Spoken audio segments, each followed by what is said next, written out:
सभी आत्मीयजनों को सस्नेहाभिवंदन। आशा करता हूँ आप सभी आनंद पूर्वक होंगे। आज विवेचन करने वाले हैं वारों के विषय में। वैदिक ऋषियों ने व्रतों के गूढ़ गुणगुंफित लाभप्रद तत्वों को अनुभवजन्य कसौटी पर निरख परख कर देखा था। उन तत्वों से अनभिज्ञ व्यक्तियों को सामान्य कृत्यों का रूप देकर के परिचय करवाया था।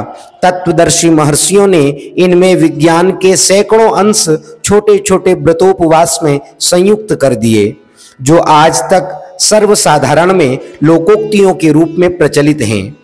मनुष्यों के कल्याण के लिए व्रत स्वर्ग के सोपान अथवा संसार सागर को तार देने वाली नौका है। इनसे संकल्प शक्ति बढ़ती है, अंतःकरण शुद्ध होता है, बुद्धि विचार ज्ञान तंत्र विकसित होते हैं और अंतःस्थल में सच्चिदानंद परमात्मा के प्रति श्रद्धा भक्ति और तल्लीनता का संचार होता है। व्रतों के क्रमानुसार धर्मशास्त्रों में 7 वारों के स्वरूप वर्णित हैं तथा स्वरूप के अनुरूप ही इनके व्रत के विधि विधान भी हैं। ये सर्वथा वैज्ञानिक हैं। वस्तुतः 7 वारों का उद्भव, स्वरूप, नाम और गुण पूर्ण रूपेण वैज्ञानिक है। वैदिक संस्कृति का यह मौलिक उपहार तत्वदर्शी महर्षियों की एकांत साधना और उनके द्वारा किया गया खगोल शास्त्र से संबंधित अनुसंधान है। यह विश्व समुदाय के लिए अनुपम उपहार है। वार शब्द संस्कृत भाषा के वासर शब्द का ही संक्षिप्त रूप है। तो अब प्रश्न यह उठता है, सप्ताह के दिन जिन्हें हम रविवार, सोमवार आदि नाम से पुकारते हैं, क्या यह किसी वैज्ञानिक आधार पर आधारित हैं? रविवार के बाद सोमवार एवं इसके बाद मंगलवार ही क्यों आता है? क्या आपने कभी इस पर विचार किया?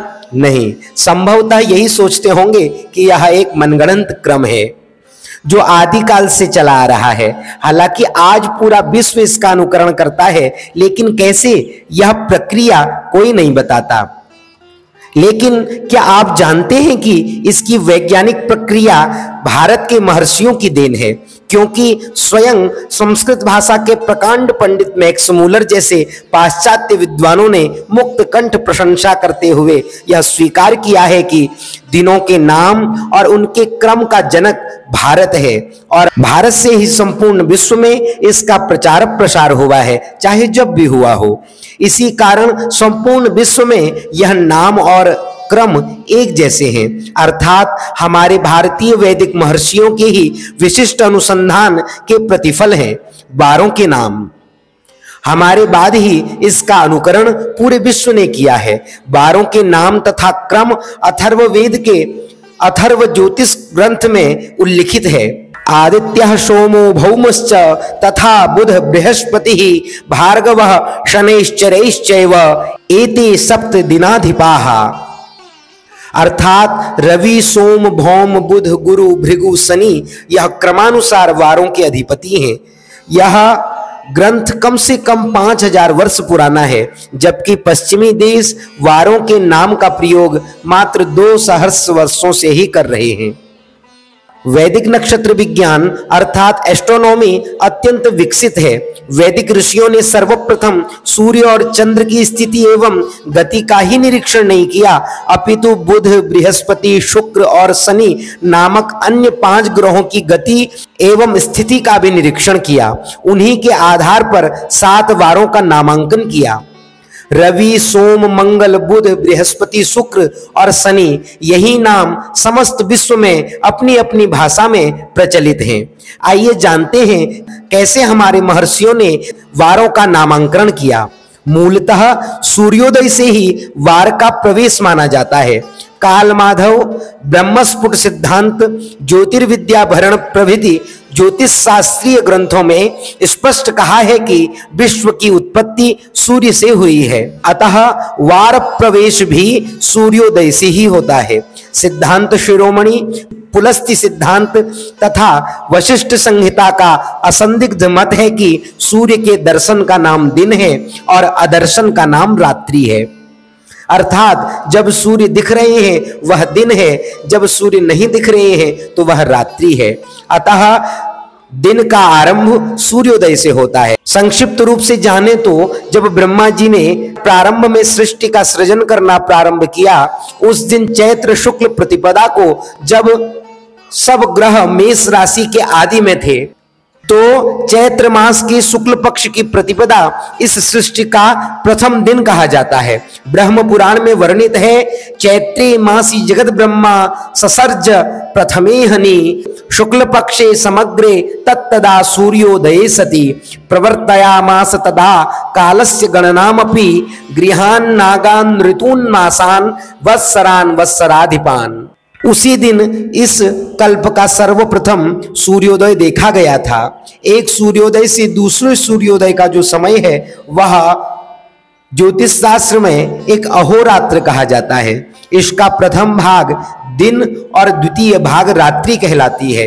काल की सूक्ष्म गणना के लिए इस एक अहोरात्र के दिन और रात्रि को 6 भागों में गणितीय प्रणाली के द्वारा विभाजित किया गया है, जिसके प्रत्येक भाग को लग्न कहते हैं। इस प्रकार 12 लग्नों का एक अहोरात्र होता है। लग्न के आधे भाग को होरा कहते हैं। इस प्रकार एक अहोरात्र में 24 होरा होते हैं। इसके पश्चात इसे पाश्चात्य विद्वानों ने आवर का नाम दिया, जो वास्तव में होरा का विकृत रूप है। ज्योतिष शास्त्र का कहना है, ब्रह्मांड के मध्य आकाश है, उसमें सबसे ऊपर नक्षत्र कक्षा है। अपने तेजोमय रूप के कारण सृष्टि के प्रथम होरा के स्वामी सूर्य हैं। इसके पश्चात अपनी कक्षा के अनुसार प्रत्येक ग्रह अपने अपने क्षेत्र में होरा के स्वामी हैं। वारों के नाम कैसे निर्धारित होते हैं, इसकी भी एक प्रक्रिया है। जैसा कि 24 होरा का एक दिन रात होता है, तो इनमें एक निश्चित क्रम से सूर्य, शुक्र, बुध, चंद्रमा, शनि, गुरु, मंगल, इस प्रकार प्रत्येक होरा के यह स्वामी हैं, जो इसी क्रम से एक दिन में लगभग 3 या 4 बार पुनरावृत्ति करते हैं। कैसे, यह आप लोग स्क्रीन पर देख सकते हैं। जैसे कि ब्रह्मा जी की सृष्टि का जो प्रथम दिन है, उस दिन जो सर्वप्रथम सूर्योदय हुआ वह पहली होरा में हुआ, वही सूर्य की प्रथम होरा थी। जब प्रथम होरा के स्वामी सूर्य हुए, तब क्रमशः शुक्र, बुध, चंद्रमा, शनि, बृहस्पति, मंगल, यह अगली 6 होरा के स्वामी होते गए।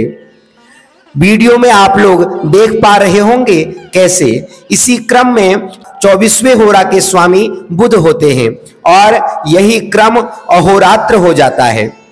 25वीं होरा का स्वामी क्रम के अनुसार चंद्रमा होता है। यह 25वीं होरा की वृत्ति दूसरे अहोरात्र के दिन की प्रथम होरा है। अतः इस अहोरात्र के प्रथम अधिष्ठाता चंद्रमा ग्रह के नाम पर दिन का नाम चंद्रवार अर्थात सोमवार पड़ता है। अब चंद्र से होरा प्रारंभ हुई, 3 बार की आवृत्ति करके चौथी बार चंद्रमा 22वीं होरा में विद्यमान रहते हैं। फिर 23वीं होरा में पुनः शनि की होरा, 24वीं में पुनः गुरु की होरा और 25वीं होरा मंगल की होती है। अतः 24वीं होरा पर एक दिन पूरा हो जाता है और 25वीं होरा मंगल की होने से अगला बार मंगलवार होता है। जो ज्योतिष शास्त्र में होरा कही जाती है, उसी को पाश्चात्य विद्वानों के अनुसार आवर अर्थात घंटा कहा जाता है। जिस प्रकार एक दिन में 24 घंटे होते हैं, उसी प्रकार एक दिन में 24 होरा होती है। तो इसी क्रम से अहोरात्र की प्रथम होरा के अधिष्ठाता ग्रह के नाम पर अहोरात्र अर्थात दिन या दिवस का नाम पड़ता है। यही क्रम सृष्टि के आरंभ से आज तक चला आ रहा है, जिसे आज संपूर्ण विश्व ने अपना लिया है। आशा करता हूं यह 12 विषयक जानकारी आप सभी को लाभान्वित करेगी। आगे सभी वारों के व्रत विषयक जानकारी को प्रस्तुत करेंगे। अतः सभी से निवेदन है, वीडियो को अधिक से अधिक शेयर करें, जिससे सभी लोग लाभान्वित हो सकें। मिलते हैं अगले भाग में एक नई जानकारी के साथ। तब तक बने रहें हमारे YouTube चैनल विवेक चिंतन के साथ। नमस्कार, धन्यवाद, हरे कृष्ण।